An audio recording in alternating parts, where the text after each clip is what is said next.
سورة الطلاق مدنية. بسم الله الرحمن الرحيم.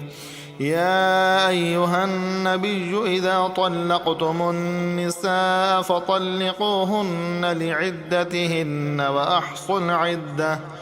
واتقوا الله ربكم لا تخرجوهن من بيوتهن ولا يخرجن إلا أن يأتين بفاحشة مبينة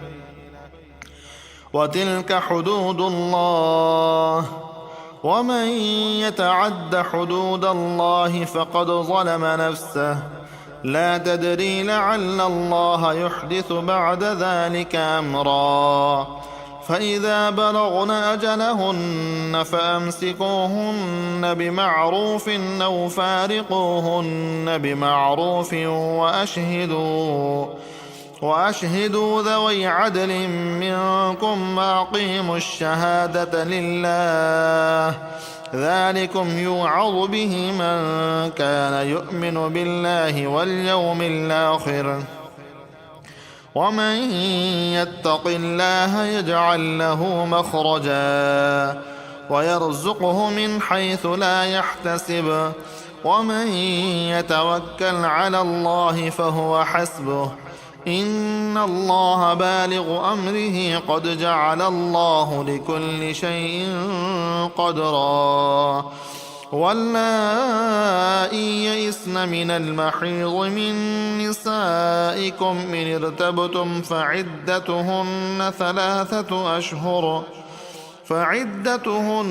ثلاثة أشهر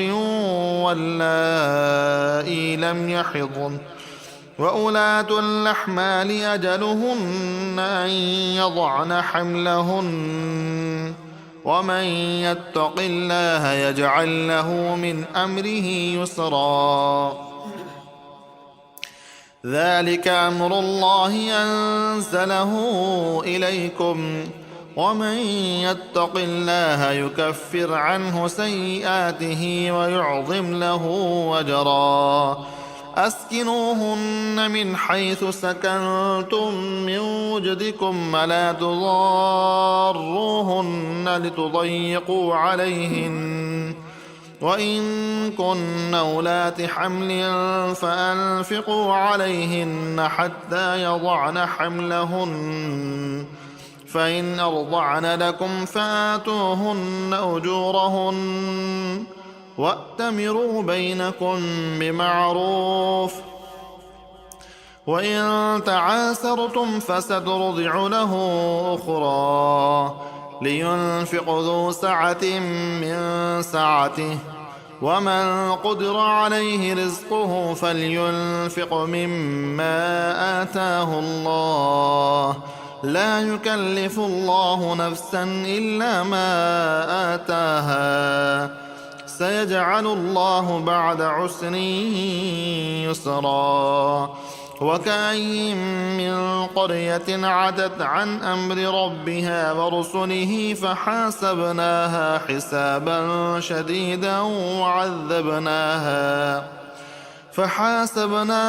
حسابا شديدا وعذبناها عذابا نكرا فذاقت وبال أمرها وكان عاقبة أمرها خسرا أعد الله لهم عذابا شديدا فاتقوا الله يا أولي الألباب الذين آمنوا قد أنزل الله إليكم ذكرا رسولا يتلو عليكم آيات الله مبينات ليخرج الذين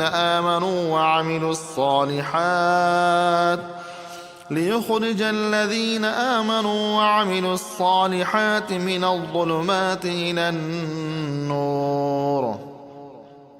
ومن يؤمن بالله ويعمل صالحا يدخله جنات تجري من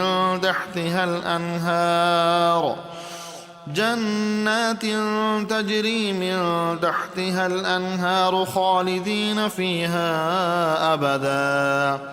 قد أحسن الله له رزقا الله الذي خلق 7 سماوات ومن الأرض مثلهن